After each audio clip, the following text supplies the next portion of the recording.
Welcome back to New Rockstars. I'm Jessica Clemons, and as we wrap up the first season of Ironheart, we open another door to Desperitos Pizza and discuss the future of magic in the MCU. And girl, you're in danger. I'm gonna be real. I'm like, girl, I'm scared for you. There are so many conclusions and theories after the finale of Ironheart, whether it involves following Zelma Stanton into Strange Academy, understanding the limitations of magic within the MCU, or just exploring how Parker Robbins will even continue within the MCU. I had the great fortune of interviewing Regan Aliyah, who plays Zelma Stanton, our post-credit queen, our supreme-like witch, and a magical prodigy, if you will. We discussed the future of the MCU, her role as Zelma Stanton, and the limitations of magic in this universe, and the price everyone has to pay when performing magic, because it always comes at a cost. But before we get into the interview and the video, be sure to check out nerdride.shop, where you can always find the latest and greatest in New Rockstars merch. You already saw Jurassic World Rebirth. We still got merch for Jurassic World Rebirth. Go check it out over there. Or, you know, you can get the Superman shirt, because Superman is right around the corner. It's right around the corner. It's right around the corner. You guys, Superman is here. Also, next week or the week after that, we got Fantastic Four. Get the merch ready for the movies. You gotta go to the theater, wear the merch, and then people go, oh my God, where'd you get that? And then you can tell them nerdride.shop.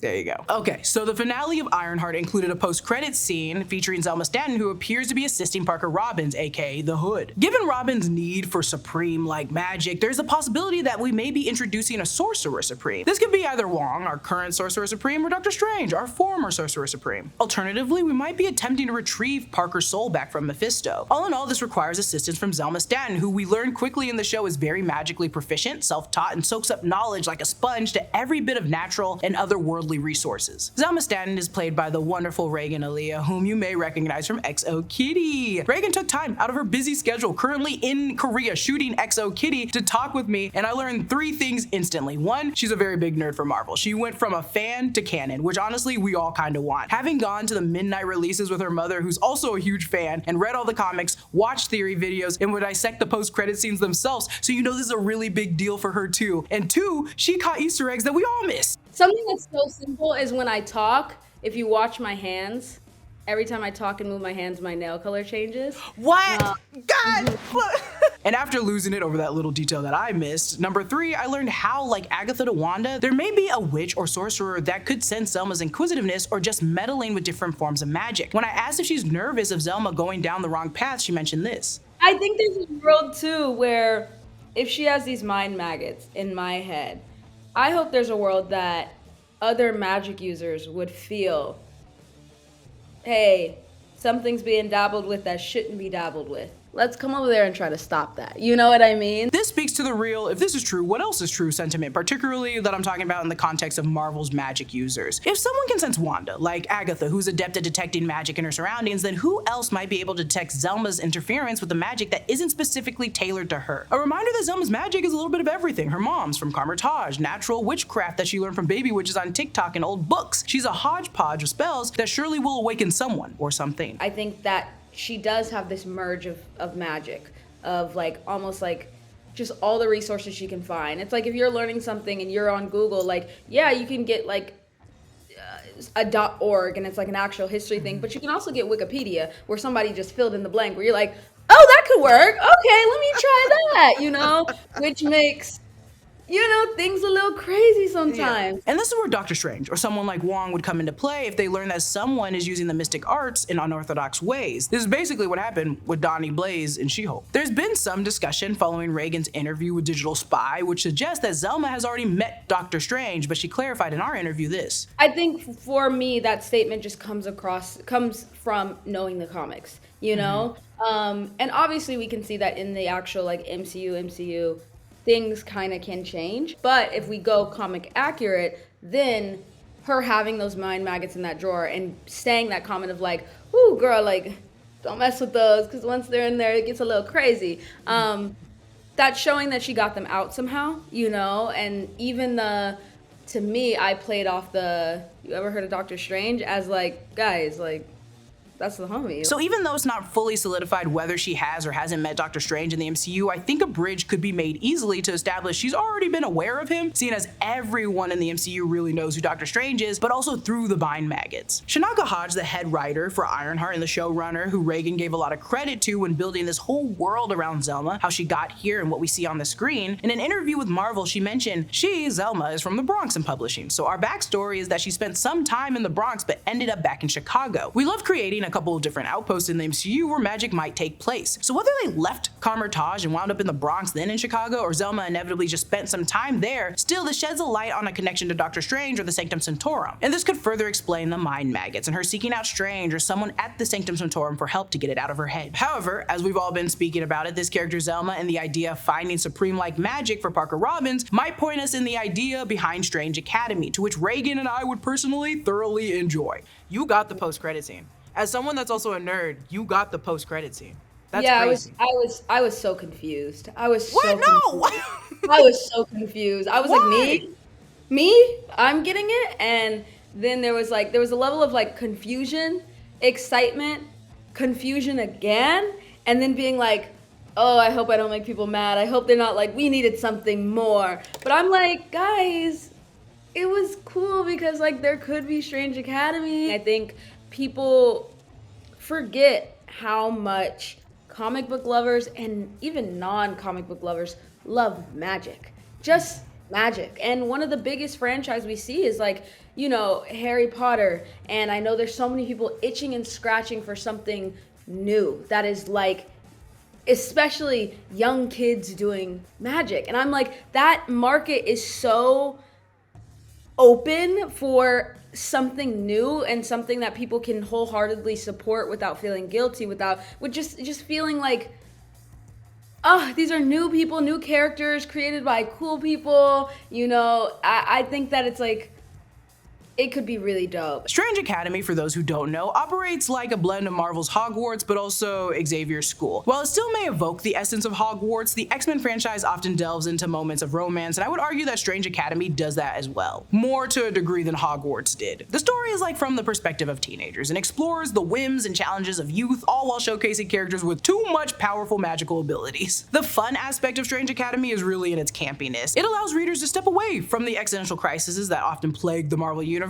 giving us a moment to just experience what it's like to be as normal as possible. The students attend classes taught by like Agatha Harkness or Zelma and Brother Voodoo. There are even events like Parent Day, which raise interesting questions like, what would it be like if your parents were Dormammu or Loki? Would they even show up? How does having such powerful parents affect their child during a crucial period in their adolescence? This series examines dramas that haven't been really explored since X-Men, and all while maintaining that whimsical and magical atmosphere similar to Harry Potter. With Marvel delving into the mutant saga, I think we might see the X school emerge there, which would add to a mix of a long list of schools that we already have in the MCU. But Strange Academy, in my opinion, is a bit different. It feels like it'll have a stronger link to Kamar-Taj instead of being its own institution like we see in the comics. However, I think it will set itself apart from Kamar-Taj by resembling like an honors program or an independent study for students in the US rather than in Nepal. The focus would seem to be more on smaller groups or advanced students working closely with a professor on specialized topics that extend beyond what is usually taught at Kamar-Taj. That's how I see it being played in the MCU. In our interview, I actually argued that I believe that Zelma is too skilled for Kamar-Taj. In a world with Strange, Wong, and Dormammu, while Zelma may not be at the very top, she is certainly more proficient than many of the students that we've seen at Kamar-Taj. And what she really needs instead is stability and structure to help her grow. Having possibly already met Doctor Strange, she may have outgrown that traditional teacher-student relationship and is ready for a more collaborative role. We also spoke about her post-credit scene with Parker Robbins leaving the door open for more magical Chicago shenanigans, but also trying to recognize their future if there even is one. And given Zelma's connection with magic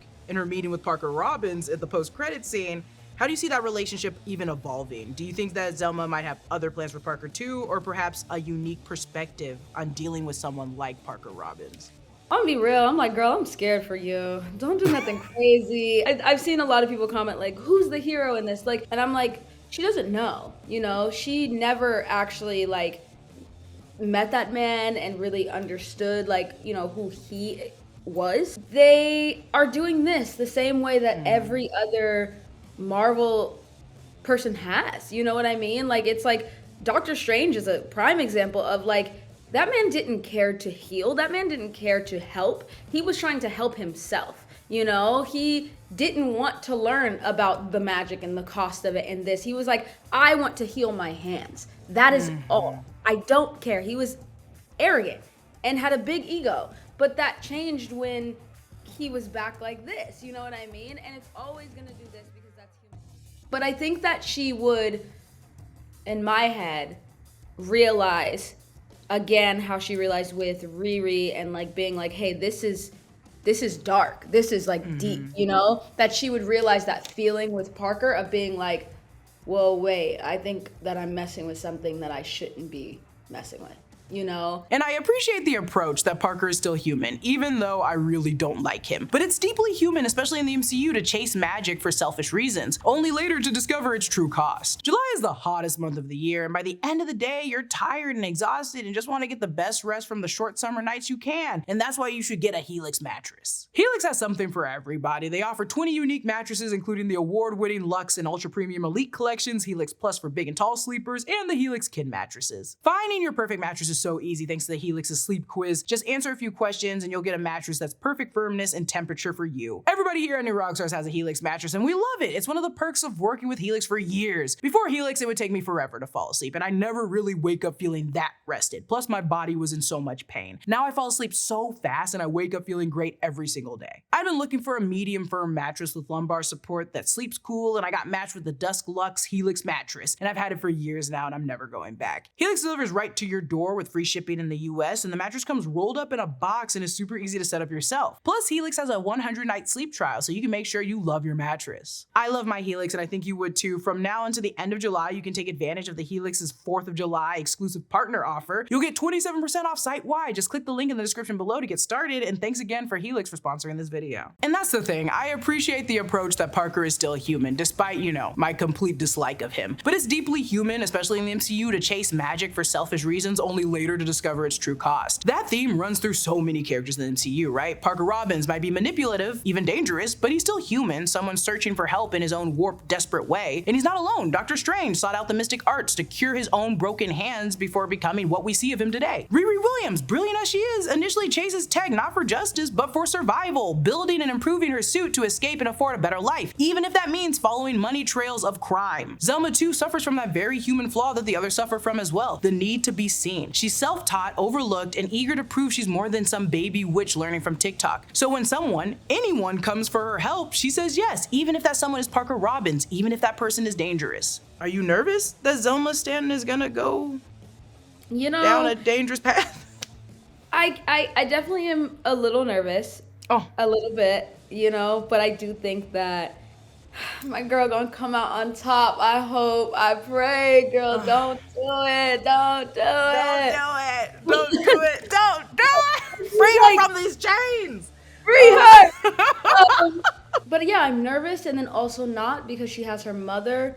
She has all of these people, you know, the strangers of the world, to be like the checks and balances, hopefully.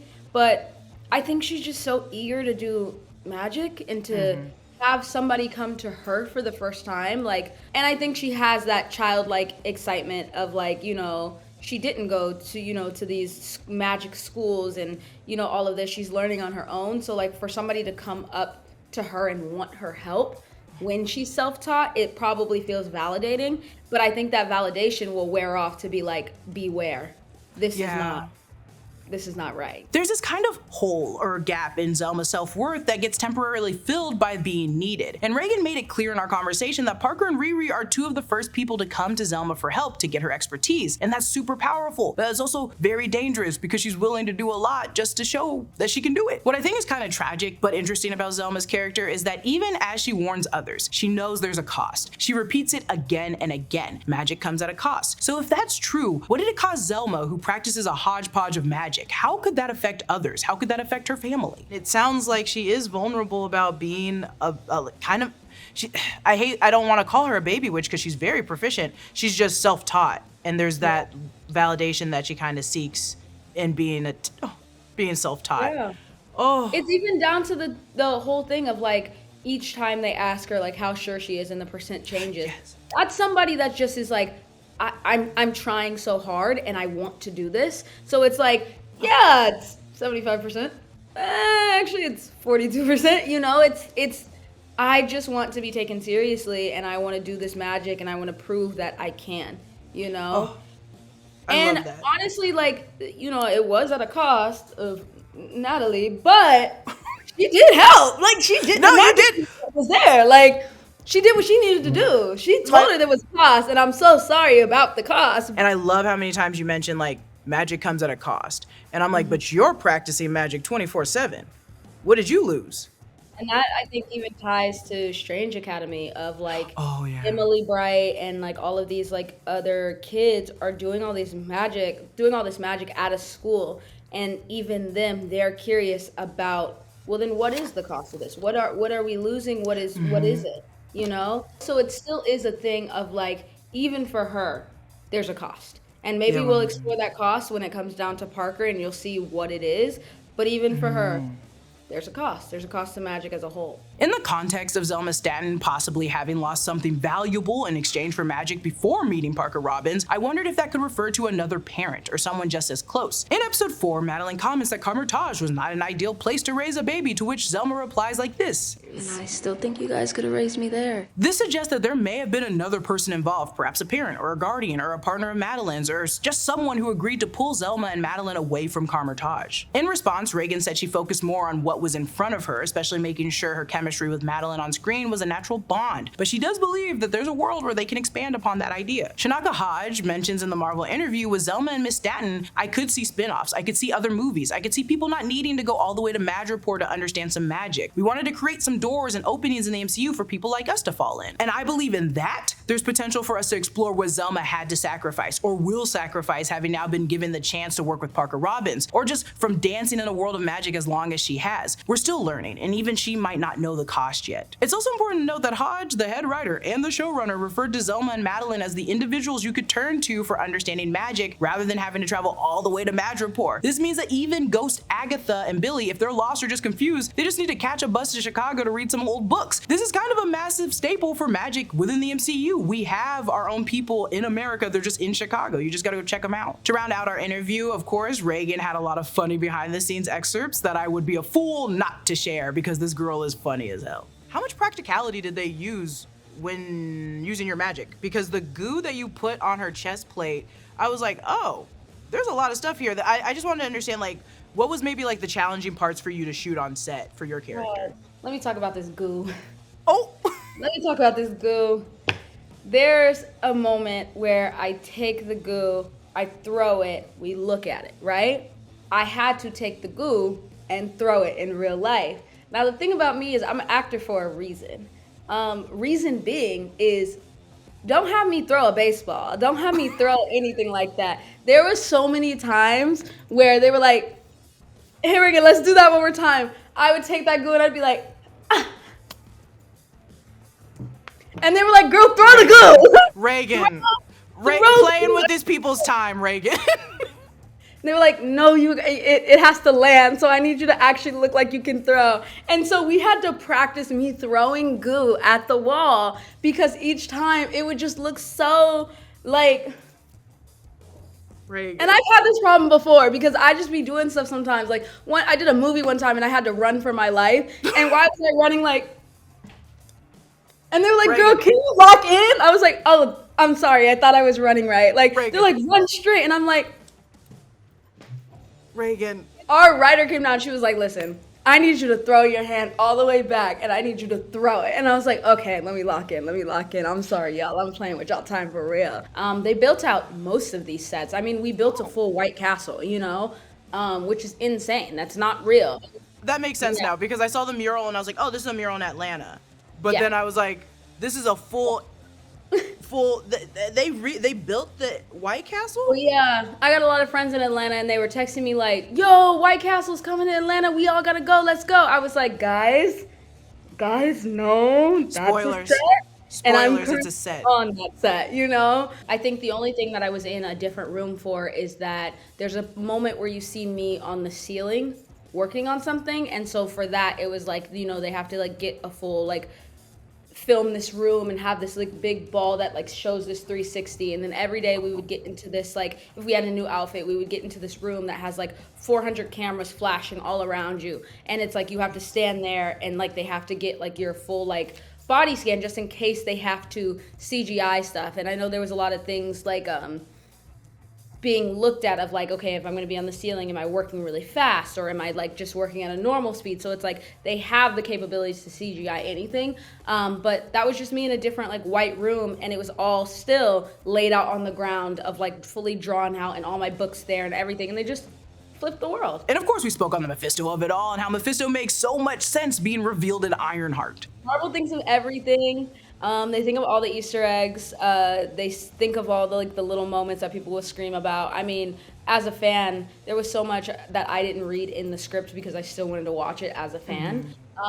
And so, trust me, when I saw Riri, Mephisto at that table, and that look through the spoon, I think it is, or is it the cup or the spoon? It was the spoon. It was the spoon. The little red face, bright yellow eyes, black hair. The way I stopped it and started screaming, I was like, there's no way. There's no way. That was perfect. A lot of people have asked me, like, or have said, like, why Ironheart? Like, there's so many ways you could have brought in Mephisto and this, and this. And I think, and I'm like, with everything that we know about Mephisto, aka the devil, you know what I mean? It's to prey on that innocence and that wide eye. I just, am so badly longing for this, and this. Why would he go for a Doctor Strange, a this and blah, blah, blah, who are so far in their life, who've seen so much? I'm like, Ironheart to me makes so much sense because it's somebody that has these capabilities, these talents, these, this mind that can change and do so much in the future. But there's still something that you want. And I can be the person to get in on the ground level and give you what you want if you work for me. And that was it for my interview with Regan Aliyah. I know that we'll probably post the full interview unedited probably somewhere for you guys to go to, but like for now, this is what you get. I've learned a great deal about Zelma Stanton and her thought process, and as well as Regan's. It became clear to me that Marvel isn't afraid to hire super fans. You can catch Regan Aliyah in the final episodes of Ironheart. If you haven't already, do yourself a favor and open up Netflix right now. Watch XO Kitty, one of my favorite spin-offs. I genuinely really love that show, and you can find Regan there as well. Comment down below your thoughts on Zelma Stanton, the Mystic Arts, Doctor Strange, and where are girls going with Parker Robbins now? Also, do you want a Strange Academy? And a special thanks to one of our YouTube members, Sin City Monster, who supports us at the executive producer level. Follow me at Lulu_Clemons. Subscribe to all channels in the new Rockstars Network for breakdowns and news coverage of everything you love. Thanks for watching. Bye.